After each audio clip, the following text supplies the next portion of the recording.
drawing your attention to the 9th year anniversary of the kidnap of the Chibok girls in Borno State. We have our guest, human rights activist Toyin Taiwo-Ojo, joining us now to help make sense of this. Toyin, it's good to have you join us right now. Can you tell us, it's 9 years now, how do you assess the effort of government to rescue these girls that are left in the den of the captors? Good afternoon, Mike. Thank you for having me. And in response to your question, I will adjudge the government's effort to be at poor, at its best, because until a race is finally won, you cannot say you have won the race. We are aware that the government has rescued some girls, whether they escaped captivity. Some of them have been reunited with their family. But the fact still remains that some other girls who are Nigerian citizens, who have a right to life and a right to dignity of person, are still in captivity 9 years after. So our judge government efforts should be quite poor.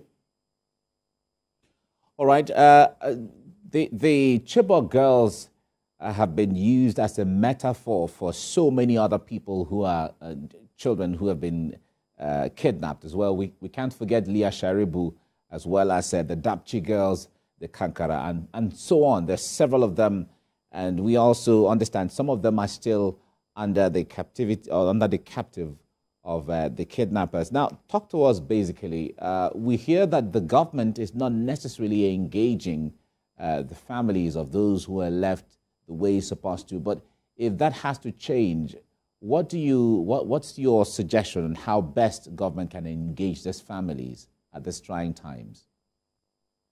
Yes, I think that in as much as government has failed to reach out to them, I think in making redress, I do not know if it is this government or the incoming government, it is best to reach out to them personally on individual levels, individual family levels, and bring words of encouragement and assurance, to this grieving family. I call them grieving because no matter what, no matter how many years that have passed, these children still remain part of the family, and not knowing if these children are dead or alive, makes it very unfortunate and makes the family to continue to grieve without closure. So I think that setting up a high panel commission, to look into why government has failed to recover or to recover these children, all government efforts have failed, is something that government, should, set up this commission to look into. All right. This kidnappings Nigerians expect by now should have been kept behind, but we still hear of different, from different parts of the country here and there at various times. But how is this impacting the number of enrollment in school of girls, and especially in the northern part of Nigeria?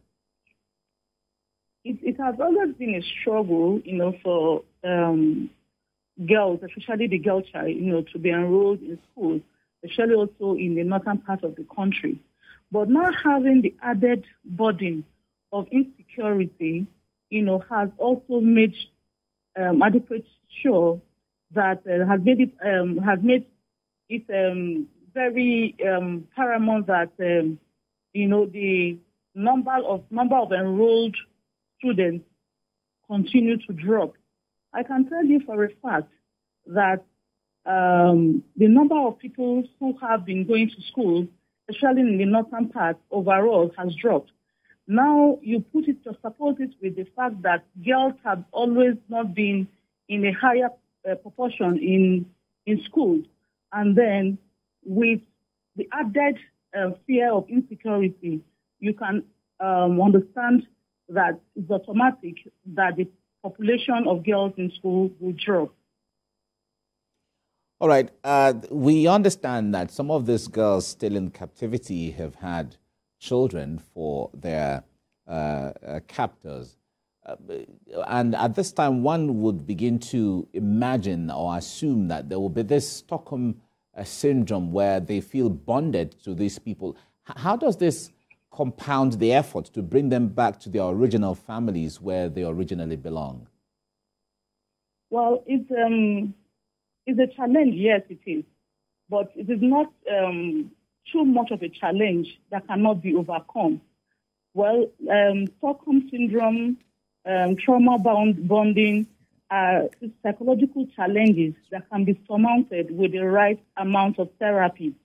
And it's automatic that when these children, go through rehabilitation and, therapy, they will understand the kind of injustice that has been done to them by their captors.